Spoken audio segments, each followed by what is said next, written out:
Bonsoir à toutes et à tous, bienvenue dans cette émission. Les passionnés de Game of Thrones sont en pleine transe. Le dernier épisode de la saison 7 vient de se terminer. Le suivant n'est pas pour tout de suite, alors comment attendre?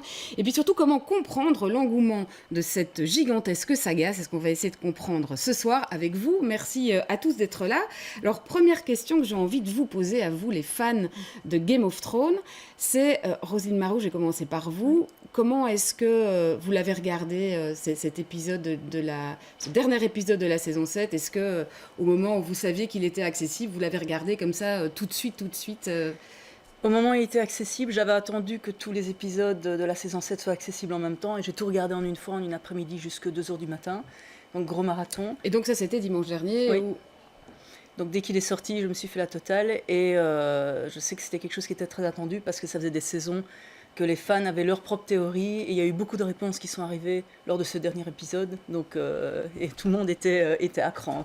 Ouais, donc il y a eu une espèce de je dirais... De gros engouement. Oui. Voilà, d'engouement. Et alors, Code Rouge, puisque donc... c'est bien comme ça qu'il faut vous appeler, hein, Code Rouge. Alors vous aussi, vous l'avez vu, ce dernier épisode de la saison 7 ? C'est ça, ce dernier épisode. Dans les mêmes circonstances ? Non, j'ai pas eu la patience qu'elle a eue.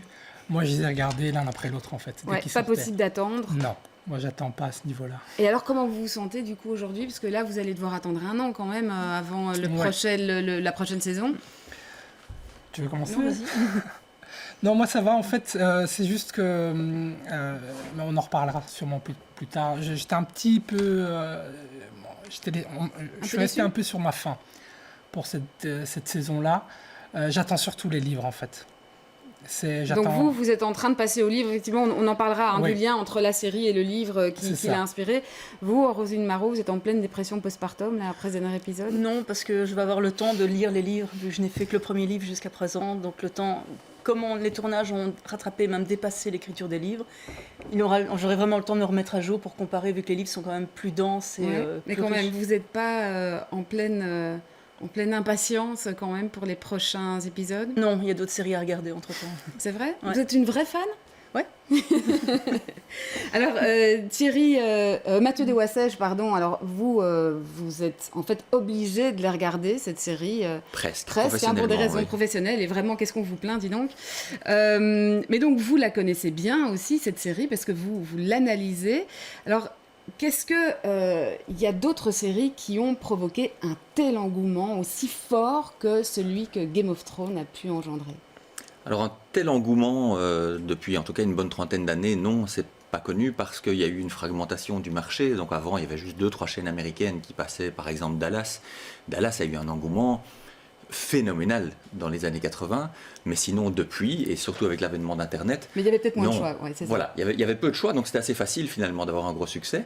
Par contre, depuis l'avènement d'Internet, clairement c'est le plus gros succès en téléchargements illégaux par exemple, en streaming. Oui, parce qu'il y en a énormément des séries, et il y a beaucoup de séries à succès aussi, mais là c'est vraiment le plus gros succès. C'est de loin le plus gros succès en téléchargement, effectivement, en streaming, légal, illégal, et évidemment en visionnage légal sur HBO aux États-Unis et un petit peu partout dans le monde. Pourquoi elle cartonne à ce point, cette série ? Alors ça c'est très complexe, il y a beaucoup de facteurs qui l'expliquent. D'abord je pense que c'est une série de grande qualité, c'est un produit et une œuvre en même temps.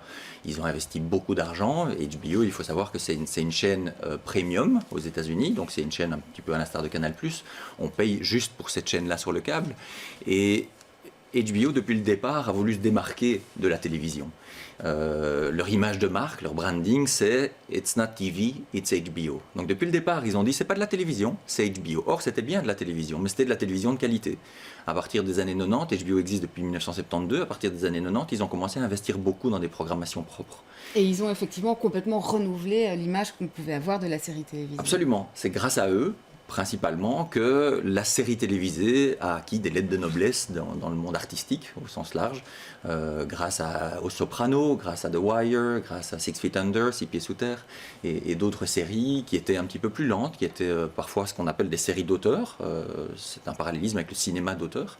Il y a eu des séries d'auteurs, et ils ont toujours investi dans la qualité. Et en 2011, quand ils commencent Game of Thrones, ils investissent 50 millions de dollars pour la saison. C'est énorme. Il y a des tas de séries françaises, belges qui n'ont pas ça pour toute une saison. Eux, c'était juste, qui n'ont pas ça sur des saisons entières.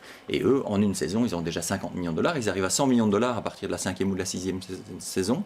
Ce sont des budgets colossaux. Et il y a évidemment la qualité, il y a l'expertise et l'expérience d'Hollywood qui est derrière. Et une volonté de produire quelque chose qui est très très beau, mais qui est aussi un produit, et on en reparlera certainement après. Ils ont joué beaucoup sur l'interactivité via le web, et ils ont réussi. Hein. Il y a des clips de rap qui se sont faits. Voilà, mais là vous me brûlez la politesse, Mathieu de Wassège, parce que justement j'allais en parler. On reviendra effectivement sur les raisons de ce succès, au-delà effectivement de l'aspect HBO et de l'aspect investissement. Et justement, vous, Code Rouge, cette série, elle vous a inspiré un clip.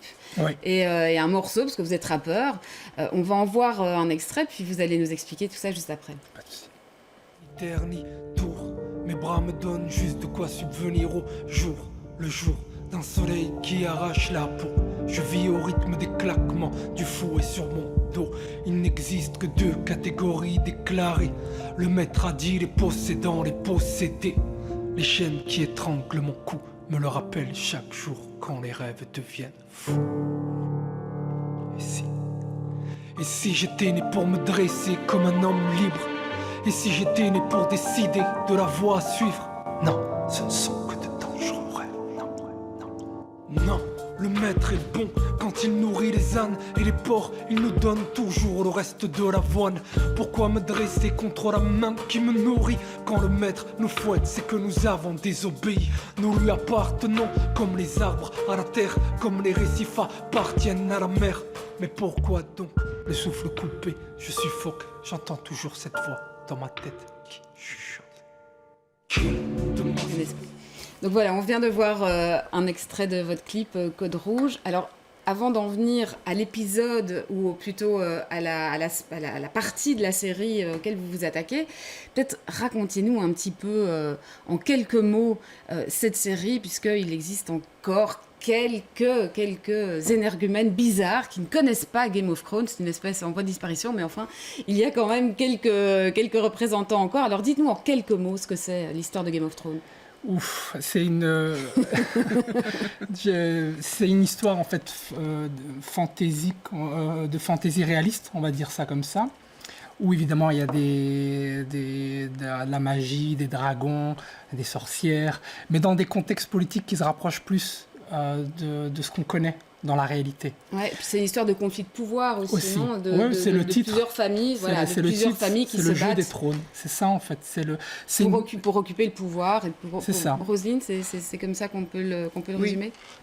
C'est effectivement, oui. Il y a différents fiefs, on va dire, de petits pouvoirs avec un gros pouvoir, et soi-disant tout le monde est censé être loyal vis-à-vis du pouvoir central, mais à la première occasion, ils se tirent dans les pattes, ils se poignardent dans le dos. Donc c'est fort réaliste en fait.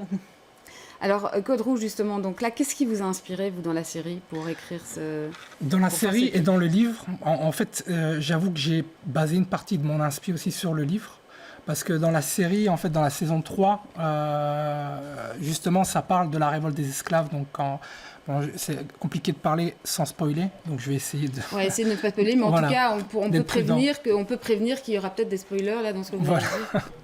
Mais du moins, c'est la saison 3.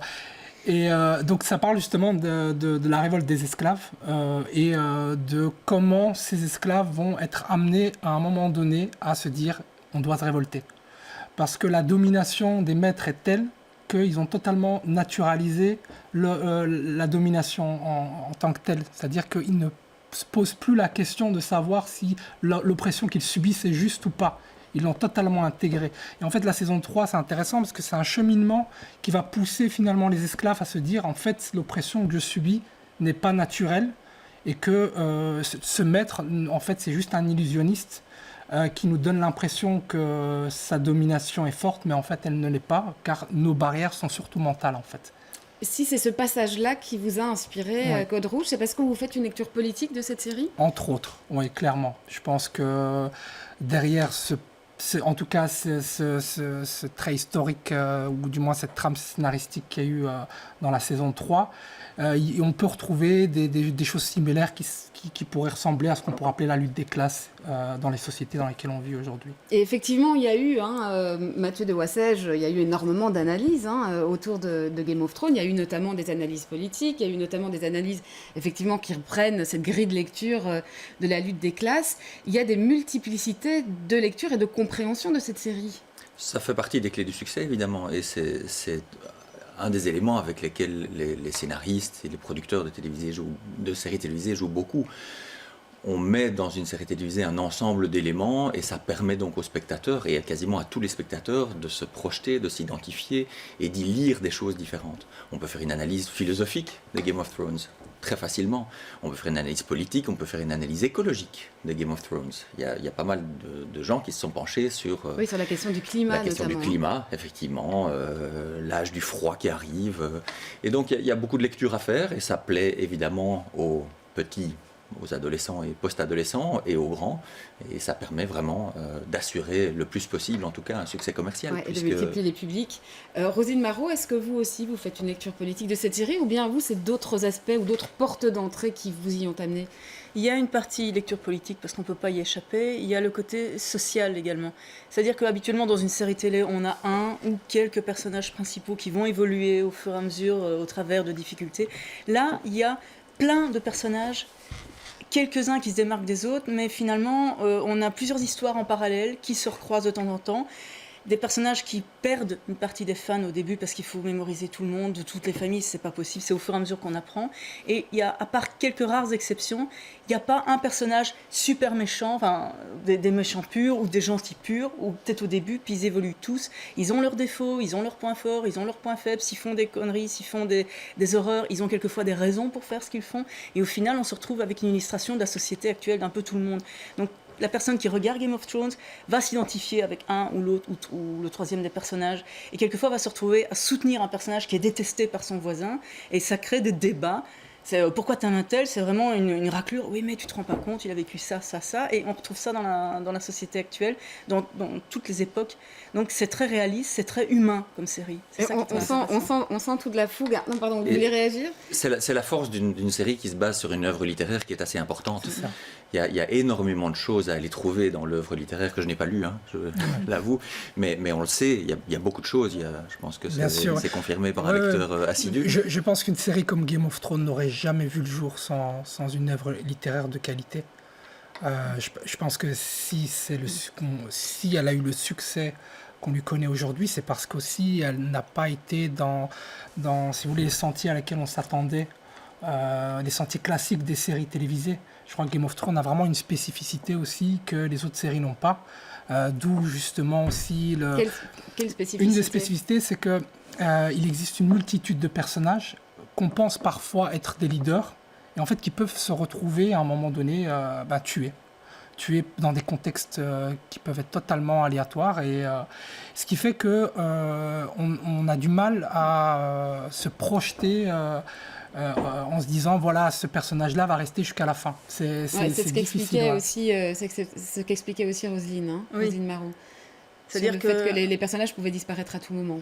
Ça crée un autre niveau de suspense. C'est-à-dire au début, la première saison a été plus ou moins classique dans le sort des personnages. On voyait, ok, un tel a l'air de vouloir tenir longtemps. Et effectivement, il tenait toute la saison. Et puis, gros coup de guillotine. Et c'était pas le héros principal ?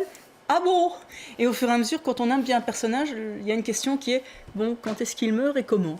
On se retrouve presque dans des livres comme dans Stephen King où là il annonçait le jour et l'heure à laquelle la personne allait mourir et qui est, après finalement c'est le suspense, comment il va mourir. Maintenant dans Game of Thrones c'est ne t'attache pas à ce personnage parce que peut-être qu'il va trop tard il est mort, c'est fini. Oui, et en même temps c'est une des ficelles de la série télévisée, c'est-à-dire qu'on va toujours jouer comme scénariste, comme producteur, on va toujours jouer avec une création de suspense et en même temps il faut donner aux téléspectateurs des éléments qui confirment ce qu'il avait pu penser auparavant. Et il y a vraiment cet équilibre qui est trouvé magistralement, en tout cas pendant 5 saisons, dans Game of Thrones. Ouais, on parlera justement de l'évolution des saisons, mais puisque vous parlez de l'écriture, Mathieu de Wassège. Qu'est-ce qu'elle a de particulier, je dirais, parce que dans toutes les séries à suspense, on travaille justement cette écriture-là pour créer l'addiction, pour créer l'attente. En quoi l'écriture de Game of Thrones est encore différente ? Alors là, je pense que je vais vraiment fâcher tous les fans. Je ne pense pas qu'elle ait des spécificités propres. Il y a énormément de modes de fonctionnement du scénario qu'on retrouve. Il y a 3 grandes trames importantes. La lutte pour le trône, l'histoire des Targaryen, la dernière dynastie avec les dragons, etc.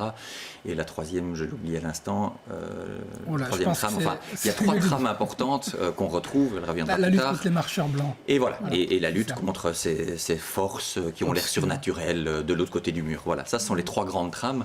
Et alors, il développe des petits arcs narratifs, c'est-à-dire qu'on va développer cette histoire et puis on va donner certains éléments de réponse aux fans, peut-être même parfois sur base de certains éléments que les fans ont produits eux-mêmes dans leur projection, et puis parfois on laisse du suspense. Et on joue avec les deux, et c'est grâce à ce jeu qu'on arrive à toujours tenir en haleine, avoir envie de vivre la suite et en même temps d'être conforté dans ce qu'on avait prévu. Je voulais revenir sur ce que vous disiez, Roselyne Marot. Vous parliez avec effectivement beaucoup de fougue, de débats que la série pouvait susciter entre fans. Est-ce que ça peut provoquer aussi parfois des disputes entre amis ou entre fans qui peuvent avoir des visions différentes de la série ? Ça peut effectivement, parce qu'on imagine toujours ses amis d'une certaine méthode, et quand on voit qu'un ami ou une amie va se mettre à soutenir quelqu'un, voilà, comme je disais plutôt, une raclophonie, c'est oui, mais est-ce que tu soutiens cette personne parce que tu es un peu comme ça réellement ? Donc j'ai déjà assisté à des discussions. Mais... Code rouge, même témoignage ou même expérience ? Non, moi c'est quand on me spoil que ça part en Là vous êtes très fâché, mais bon là c'est comme tous les fans, hein, excusez-moi, mais c'est pas très original. Non mais c'est un fait parce que sur Facebook c'est tout le temps comme ça en fait. Ah bah oui, mais il faut arrêter Facebook quand on regarde Game of Thrones. Mais c'est ce que j'ai fait. C'est ce que j'ai fait à la fin. Mathieu de Wassège, ça vous étonne, ça, ce que Roselyne explique, que ça peut vraiment créer des débats, parce que c'est pas le cas de toutes les séries quand même. Hein. Oh, c'est le cas de beaucoup de séries. C'est vraiment le cas de beaucoup de séries. Depuis l'Internet, donc ça fait une vingtaine d'années qu'il y a des communautés, des blogs, des discussions, des forums, et que ce soit dans la réalité, dans la vie réelle, c'est-à-dire entre des... Que ça puisse créer comme ça des ruptures entre amis qui ne sont pas tout à fait d'accord. De vraies grandes ruptures d'amitié. J'exagère peut-être un petit peu, mais en tout cas des débats virulents, si j'ai bien entendu ce que vous disiez. Oui. Bien sûr, et je suis certain que House of Cards a aussi produit ce genre de débat sur la place de la femme, sur... Donc série politique, alors elle qui était la série Netflix, de Netflix, oui, grande concurrente des séries HBO notamment, séries politiques. Mais qui ne traitait que de politique. Il y avait une moins grande ouverture. Moins de portes d'entrée, disons. Parce que c'est vrai que la spécificité de Game of Thrones, c'est peut-être ça, c'est d'avoir cette multiplicité de portes d'entrée, à la fois une lecture politique, vous disiez philosophique, mais aussi ce côté d'heroic fantasy. Oui, avec 2 trucs énormes, évidemment, c'est le sexe et les épées. Hein. C'est comme ça d'ailleurs que les anglo-saxons la surnomment, hein. C'est Sex and Swords. Du sexe et des épées, et ça, c'est deux énormes ficelles, évidemment. On voit du sexe, ça contente une partie de l'audience.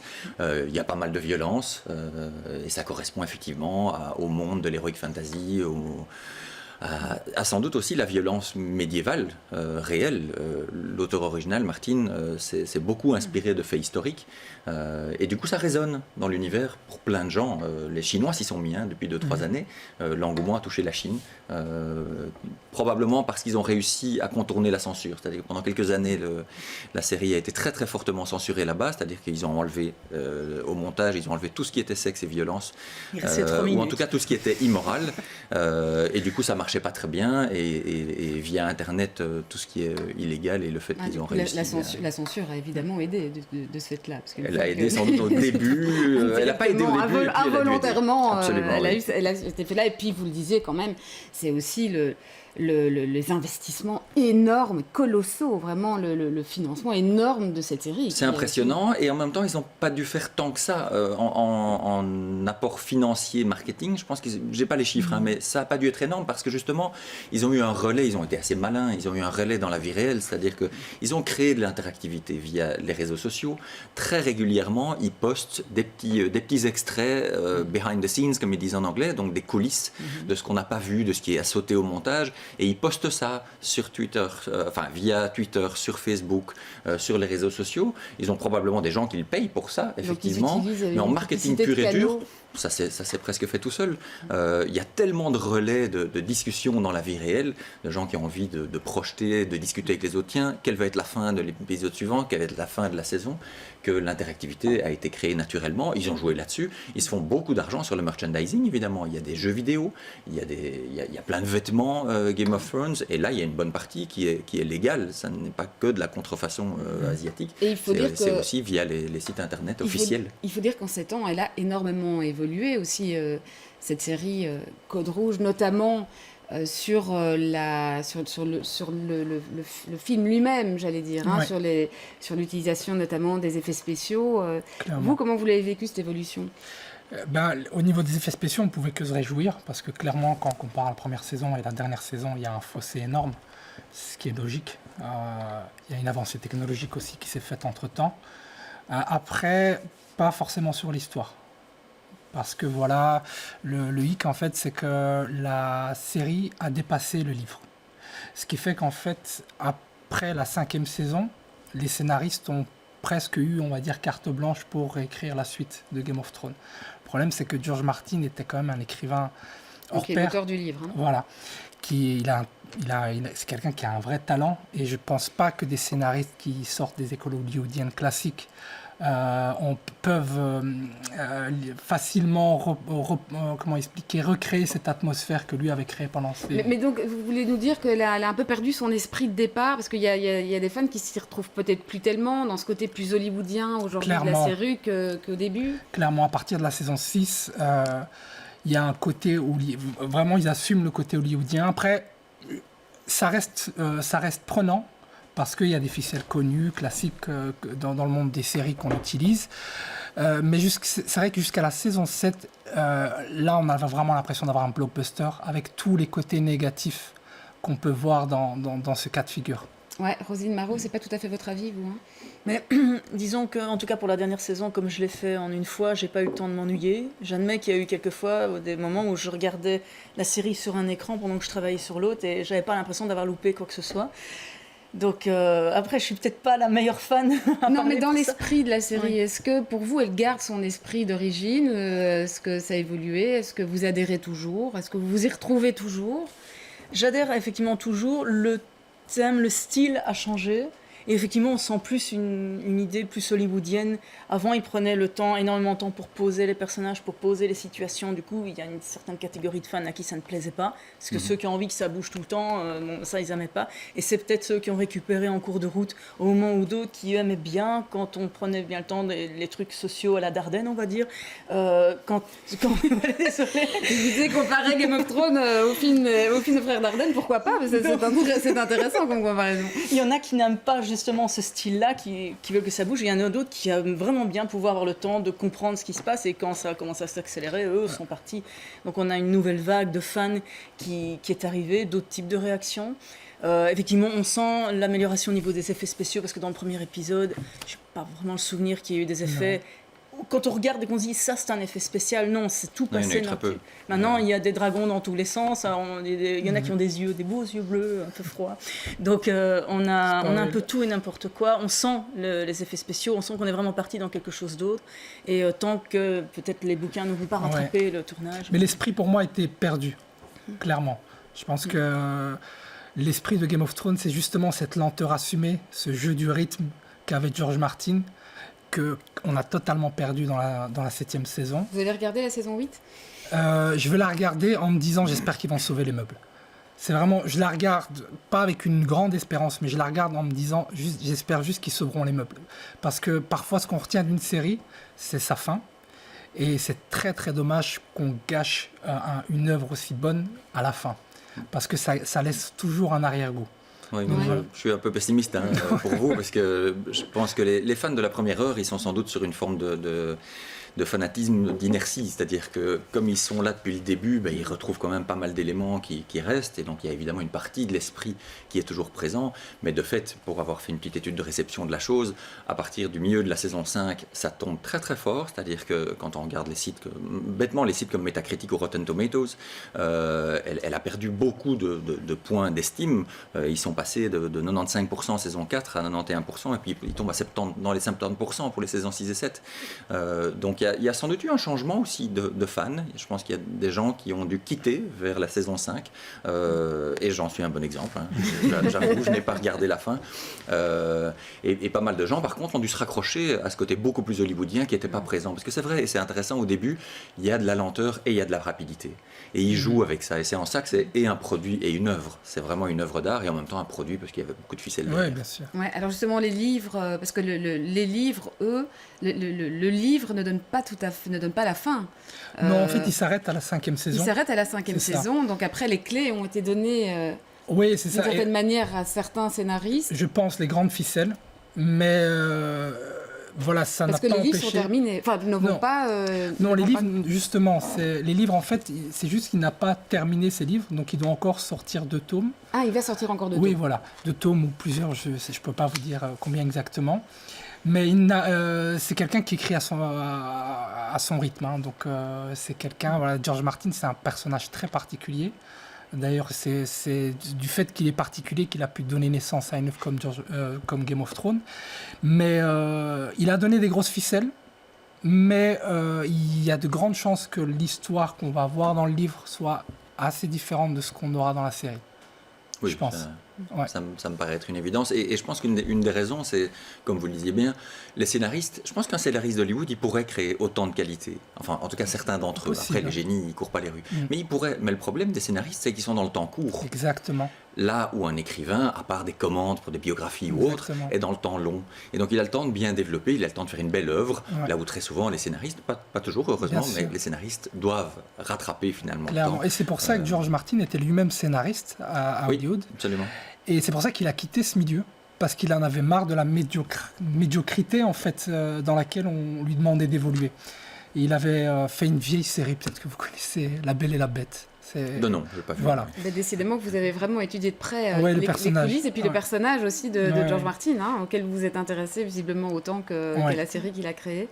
C'est ça. Non, c'est parce que je pense qu'à un moment donné, quand on accroche à une œuvre, c'est toujours intéressant de connaître l'histoire de l'auteur. Pour comprendre aussi comment il en a pu arriver à créer ce qu'il a créé en fait. Mais je sens en tout cas toute votre passion et je suis désolée de devoir vous dire que malheureusement l'émission touche à sa fin, ce qui ne veut pas dire qu'on ne peut pas bien sûr continuer à en parler ailleurs. En tout cas, merci à tous les trois. Je vous souhaite bon courage pour l'attente pour la saison 8, mais j'ai cru comprendre que c'était tout à fait gérable, en tout cas pour ce qui vous concerne. Merci en tout cas d'être plaisir, merci à venu vous. nous donner vos expériences, vos témoignages, vos explications, vos analyses. C'est la fin de cette émission. J'espère qu'on ne vous aura pas trop spoilé, mais j'ai l'impression que non. Non, moi j'ai senti un On a petit fait spoil. attention. On a failli, mais on avait Voilà. prévenu. Hein. Merci en tout cas à toutes et à tous. Je vous souhaite une excellente soirée et je vous retrouve demain pour une nouvelle émission de M.